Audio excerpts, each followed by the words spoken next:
बातें बताना चाहता हूं।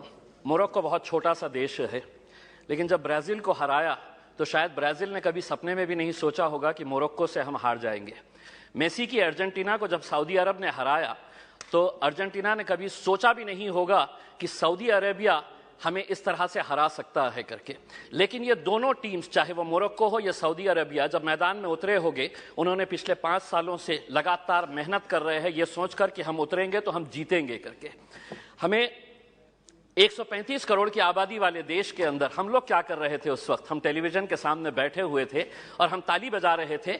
खिलाड़ी कोई और था मैदान के अंदर, लेकिन हम खुश हो रहे थे कि देखिए कितना अच्छा गेम हो रहा है करके। उसमें हमें अफसोस इस बात का होना चाहिए कि 135 करोड़ की आबादी वाले देश के अंदर हमने 11 फुटबॉल खिलाड़ियों को तैयार नहीं किया। उस दिन सारे देश ने इस बात का चिंतन किया और हमने भी सोचा, यकीनन आपने भी सोचा होगा कि कहीं ना कहीं कुछ हमारी खेल नीतियों के अंदर कुछ बदलाव लाने की जरूरत है, वरना 135 करोड़ देश की आबादी अगर हम एक टीम तैयार नहीं कर रहे हैं तो कुछ ना कुछ कहीं ना कहीं गलत हो रहा है। इस बात का एहसास हुआ है और शायद वही एहसास को लेकर आज हम सभी लोग यहां पर इकट्ठा हुए हैं।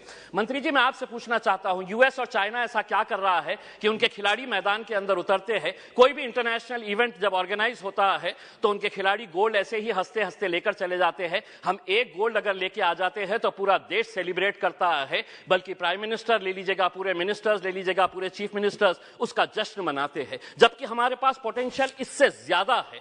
कहीं ना कहीं हम कुछ ऐसा नहीं कर पा रहे हैं वो कर रहे हैं करके। वो क्या कर रहे हैं? तो वो बचपन से ही अपने खिलाड़ियों को आइडेंटिफाई कर रहे हैं, कौन हमारा खिलाड़ी कौन से खेल के अंदर है, और उसके बाद पूरी जिम्मेदारी उनके स्पोर्ट्स एसोसिएशन, फेडरेशन और वहां की सरकार उठा रही है।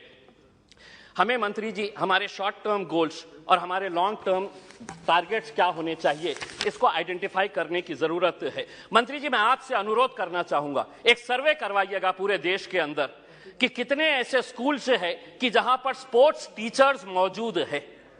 पूरे देश के अंदर, चाहे वो प्राइवेट स्कूल्स हो या गवर्नमेंट स्कूल्स है, स्पोर्ट्स टीचर्स कितने स्कूल्स के अंदर है। एक सर्वे करवाइएगा कि कितने स्कूल्स के अंदर प्लेग्राउंड्स मौजूद है। एक सर्वे करवाइएगा कि अगर ग्राउंड मौजूद है तो स्कूल के अंदर क्या एक फुटबॉल है, एक क्रिकेट का किट है, एक रेसलिंग का मैट है, क्या वहां पर बास्केटबॉल के लिए कोई सुविधा है। एक सर्वे करवा लीजिएगा पूरे देश के प्राइवेट, और तब आपको पता चलेगा कि हम लोग अगर खेलों के अंदर पीछे है तो इसकी वजह क्या है। अध्यक्ष महोदय, मैं आपसे के जरिए मंत्री जी से यह अनुरोध करना चाहूंगा, 75 साल देश के आजादी के हो गए हैं, हम वैसे भी करोड़ों रुपया ऐसे वैसे कामों के ऊपर खर्च कर रहे हैं। मंत्री जी ये जिम्मा उठाइएगा कि 75 साल देश की आजादी के मौके के ऊपर हम हर स्कूल को एक स्पोर्ट्स किट प्रोवाइड करेंगे, जिसके अंदर एक फुटबॉल रहेगा, एक रेसलिंग का मैट रहेगा, एक बैडमिंटन के लिए, वॉलीबॉल के लिए जो नेट लगता है वो रहेगा। अध्यक्ष महोदय, एक मिनट, मैं सिर्फ सुझाव दे रहा हूं, और उसके ऊपर लिखिएगा कि अगर खेलेगा इंडिया तो जीतेगा इंडिया। उसके ऊपर आपकी तस्वीर लगाइए, आदरणीय पंतप्रधान जी की तस्वीर लगाइए, और एक 75 साल का तोहफा बोल के देश के तमाम स्कूल्स को आप ये दीजिएगा। हर राज्य के अंदर 4 कम से कम स्पोर्ट्स यूनिवर्सिटीज होनी चाहिए। मेरे शहर के अंदर थी, पूना वालों ने उठाकर उसे पूना लेकर चले गए। हम जमीन ढूंढते रह गए और उन्होंने कहा कि नहीं, हम पूना लेकर चले जाएंगे। 4 स्पोर्ट्स यूनिवर्सिटी जिसका फोकस एरिया यही होना चाहिए, sports education, sports management, sports science, sports research और स्पोर्ट्स न्यूट्रिशन।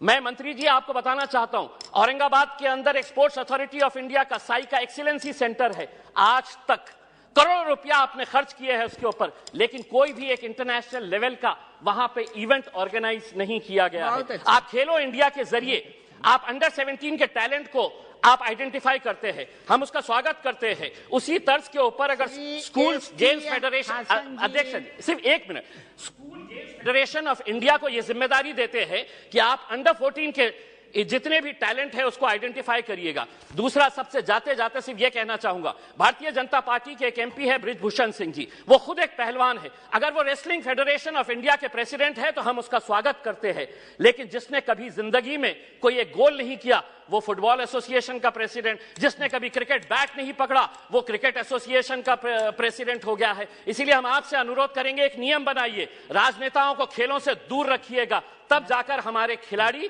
दुनिया के ऊपर राज करेंगे। बहुत बहुत धन्यवाद। श्री एस.टी. हासन जी। बहुत बहुत